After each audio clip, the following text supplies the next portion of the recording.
Hi friends, welcome to Nahash kitchen. இது வரைக்கும் நம்ம சேனலை சப்ஸ்கிரைப் பண்ணாதவங்க சப்ஸ்கிரைப் பட்டனை ப்ரெஸ் பண்ணுங்கள். அப்படியே பக்கத்தில் இருக்க பெல் ஐக்கானை கிளிக் பண்ணுங்கள். அப்போ தான் நம்ம சேனலோட வீடியோஸை நீங்கள் மிஸ் பண்ணாமல் தான் பார்க்கலாம். வாங்க இப்போ வீடியோக்குள்ளே போகலாம். ஹாய் ஃப்ரெண்ட்ஸ், இன்றைக்கி நம்ம சேனலில் என்ன ரெசிபி பார்க்க போகிறோன்னா, எல்லோருக்கும் பிடித்தமான தட்டை அண்ட் தட்டு வடை ரெண்டுமே சொல்லுவாங்க. அந்த ஸ்நாக்ஸ் தான் பார்க்க போகிறோம். இது பெரியவங்கலேருந்து சின்னவங்க வரைக்கும் ரொம்பவே எல்லோருக்கும் பிடித்தமான ஒரு ஸ்நாக்ஸ்னு கூட சொல்லலாம். இதை தான் நம்ம எப்படி பண்ணலாம்னு பார்க்க போகிறோம் ஃப்ரெண்ட்ஸ் இந்த வீடியோவில். அதுக்கு தேவையான பொருள் என்னென்னு நான் எடுத்து வச்சுருக்கேன். வாங்க பார்த்துக்கலாம்.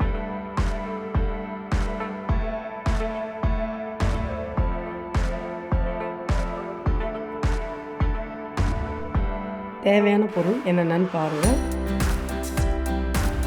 பச்சரிசி மாவு, இடியாப்ப மாவு, நைஸாக இருக்கிற மாவு வாங்கிக்கிங்க.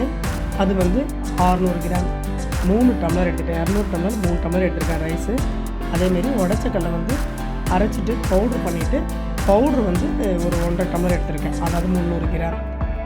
ஒரு 3 டேபிள் ஸ்பூன் அளவு கடலைப்பருப்பு 1 ஹவர் ஊற வச்சுருக்கேன். அது கூடவே காஞ்ச மிளகாய் ஒரு 7 போட்டு அந்த கடலைப்பருப்போடையும் 1 ஹவர் ஊற வச்சுருக்கேன். பட்டர் கொஞ்சம் எடுத்து வச்சுருக்கேன். கருவேப்பிலை தேவையான அளவு, பூண்டு தேவையான அளவு, ஜீரகம் கொஞ்சம், பெருங்காயத்தூள் 3 சிட்டிகை. இதுதான் தட்டைக்கு தேவையான பொருள். இப்போ நம்ம அரைக்க வேண்டியதை அரைச்சிக்கலாம். பொட்டுக்கடலை பவுட்ரு பண்ணி நம்ம எடுத்த மிக்சியிலேயே நான் இப்போ அரைக்க வேண்டியதை சேர்த்துக்க போகிறோம். ஜீரகம், பூண்டு, கருவேப்பிலை, அப்புறம் நம்ம ஊற வச்சுருக்க அந்த ஒரு 6-7 மிளகாய் ஊற வச்சுருக்கோம் இல்லையா, 1 ஹவர் நல்லா ஊறிட்டுருக்கு. அதுவும் இதில் சேர்த்துட்டு தண்ணி எதுவும் சேர்க்க வேண்டாம். அப்படியே நம்ம குறைன்னு அரைச்சி எடுத்துக்கலாம்.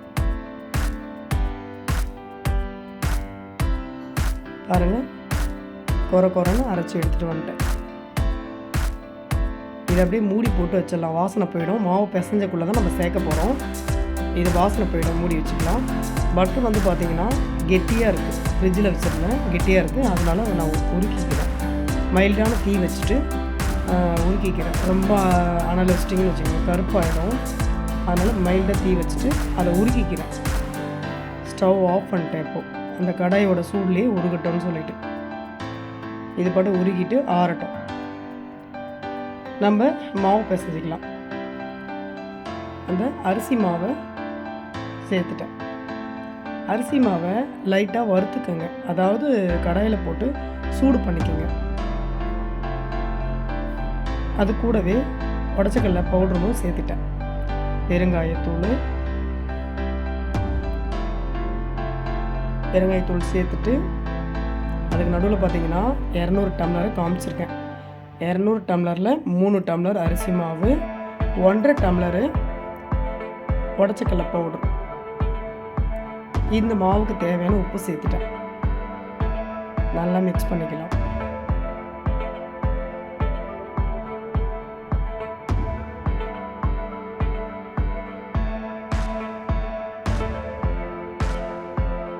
ஒன்றுக்கு பாதி அந்த அளவு சேர்த்துருக்கேன். நான் இந்த உருக்கி வச்ச பட்டரை அதில் சேர்த்துக்கிறேன்.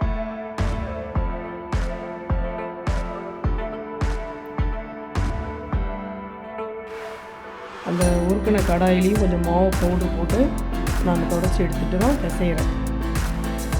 அதை வேஸ்ட் பண்ண வேண்டாம். நல்ல ஒரு மிக்ஸ் கொடுத்தாச்சு.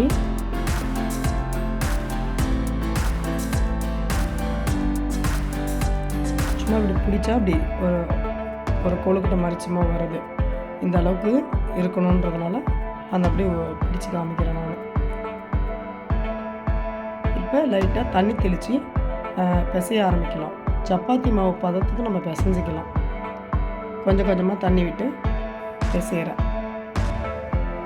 நீங்களே இதேமாரி தண்ணி கொஞ்சம் கொஞ்சமாக விட்டு பிசைஞ்சிக்கங்க.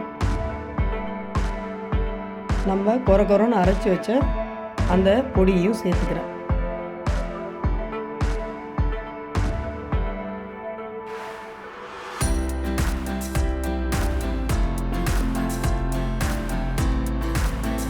கடலைப்பருப்பு ஊற வச்சதை தண்ணி ஃபில்ட்ரு பண்ணிவிட்டு அதையும் சேர்த்துக்கிட்டேன். அதில் நீங்கள் இந்த மாவு எவ்வளோ போடுவீங்களோ அதுக்கு தகுந்த மாதிரி இந்த கடலைப்பருப்பை குறைச்சி ஊட்டி போட்டுக்கோங்க.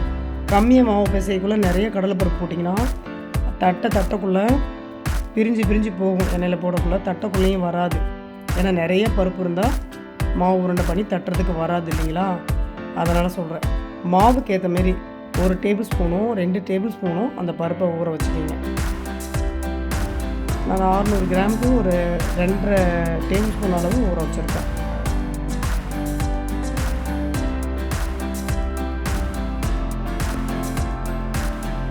தண்ணி விட்டு கொஞ்சம் கொஞ்சமாக பிசைஞ்சு எடுத்துட்டேன். அப்புறம் உப்பு காரம் கரெக்டாக இருக்கான்னு டேஸ்ட் பார்த்துட்டேன். நீங்களும் டேஸ்ட் பார்த்துக்கோங்க. காரம் பத்தலைனாலும் தனி மிளகாய்த்தூள் கொஞ்சம் சேர்த்துக்கோங்க. உப்பு பத்தலைனாலும் உப்பு சேர்த்துக்கோங்க. ஏன்னா உப்பு காரம் கொஞ்சம் கரெக்டாக இருக்கான்னு நம்ம செக் பண்ணணும். நான் உருண்டை பிடிச்சி உங்களுக்கு காமிக்கிறேன். மாவு ரெடி. இப்போ நம்ம உருண்டை பிடிச்சிட்டு தட்டிக்கலாம்.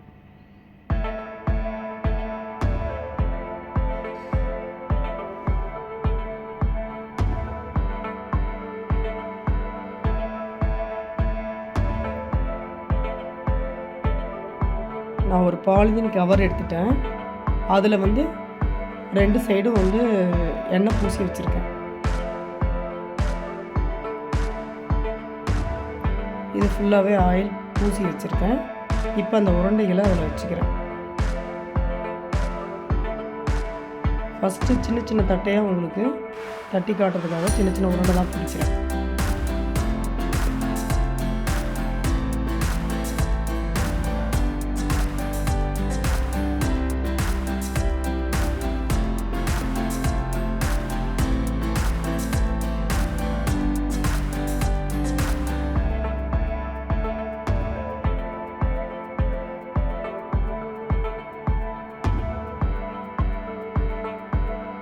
அடுத்த பாதி கவரை இது மேலே மூடிட்டு இந்த சின்ன கிண்ணத்தை வச்சு ப்ரெஷ் பண்ணிக்கிறேன்.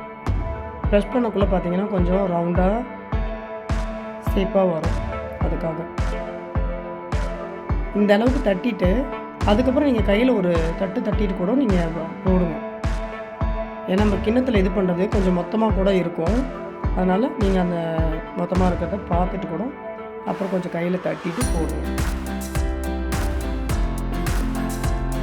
ஃபஸ்ட்டு கிண்ணத்தில் வச்சு ட்ரை பண்ணிவிட்டு போட போகிறேன்.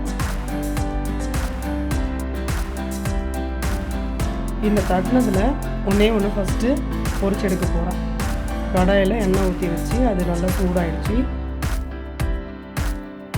இப்போ 2வது செட்டு நான் ப்ரெஷ் பண்ணி வச்சுருக்கேன் அந்த கிண்ணத்தில். இப்போ இதில் ஒன்று போட்டு பொரிச்சு காட்ட போகிறோம் உங்களுக்கு.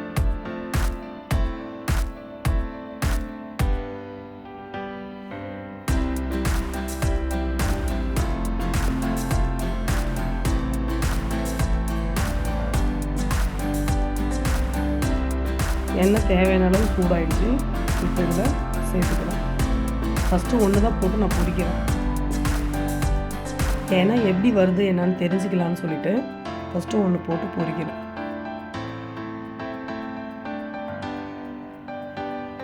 இந்த கிண்ணத்தில் அமுத்துனது கொஞ்சம் மொத்தமாக இருக்குது. அதனால் அடுத்த வாட்டி கிண்ணத்தில் அமைக்கிட்டு கையிலையும் கொஞ்சம் தட்டிக்கலான்னு சொல்லி முடிவு பண்ணிவிட்டு இந்த ஒன்று போட்டேன் இல்லைங்களா, அதை நான் வெந்த உடனே எடுத்துட்டேன். வெந்த உடனே அது கொஞ்சம் உள்ளே போயிடுது. அந்த நுரையெல்லாம் அடங்கிட்டு அந்த தட்டோட உள்ளே போகுது. அப்போ பார்த்தீங்கன்னா கரெக்டாக வெந்துருச்சுன்னு தெரிஞ்சு அதை எடுத்துடலாம். நம்ம எடுத்துகிட்டு அதை நல்லா உடச்சியும் பார்த்தேன். நல்லா கிறிஸ்பியாக நல்லாயிருக்கு. இப்போ அடுத்த செட்டு அதேமாரி பெருசாக தட்டிட்டேன் பாருங்கள். கையில் வச்சு தட்டிட்டேன். கிண்ணத்தில் அமைக்கிட்டு கையில் தட்டிட்டேன். நல்லா கொஞ்சம் பெருசாக மெலிசாக தட்டிக்கிட்டேன். ஃபஸ்ட்டு போட்டது கொஞ்சம் மொத்தமாக கிண்ணியில் அமுக்குனது.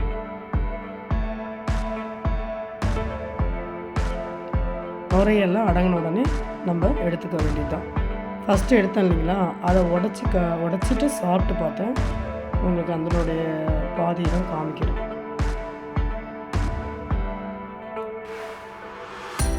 இந்த அளவுக்கு கலர் சேஞ்ச் ஆகி நுரையெல்லாம் அடங்கின உடனே ஒவ்வொன்றா எடுத்துக்கலாம். எது ஃபஸ்ட்டு வேகுதோ அதை ஃபஸ்ட்டு எடுங்க. அடுத்தது எது கலர் சேஞ்ச் ஆகுதோ அதை எடுத்துக்கணும். அடுத்தது எடுத்துகிட்டு பாருங்கள், நல்லா இந்த மாதிரி சவுண்டு கேட்கும். தட்டில் போடக்குள்ளே உங்களுக்கு சவுண்டு கேட்கும். இப்படி எடுத்து போட்டிங்கனாலும் நல்லா சவுண்டு கேட்கும். அந்தளவுக்கு சவுண்டு கேட்டுச்சுன்னா நல்லா வெந்திருக்குன்னு அர்த்தம்.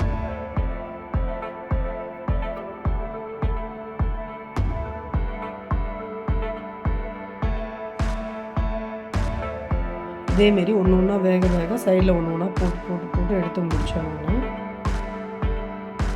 இது லாஸ்ட்டாக உங்களுக்கு அது கையிலேயே தட்டி எப்படி எடுக்கலாங்கிறத காமிச்சிருக்கேன்.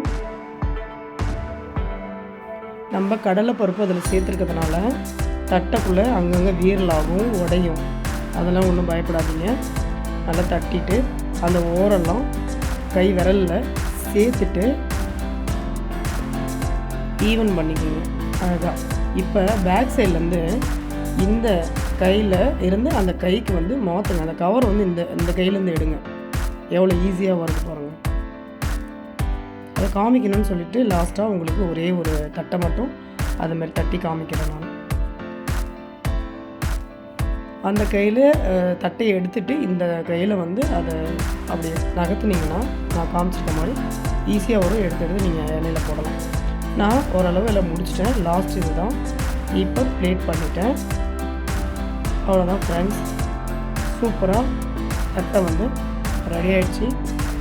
நீங்களும் இதேமாரி செய்து சாப்பிட்டு பார்த்துட்டு இதனுடைய டேஸ்ட் எப்படி இருந்ததுன்னு எனக்கு கமெண்ட் பண்ணுங்கள். இந்த வீடியோ உங்களுக்கு பிடிச்சிருந்ததுன்னா லைக் பண்ணுங்கள், ஷேர் பண்ணுங்கள். அப்படியே நம்ம சேனலை சப்ஸ்கிரைப் பண்ணுங்கள் ஃப்ரெண்ட்ஸ். இன்னொரு வீடியோவில் பார்க்கலாம். பாய்.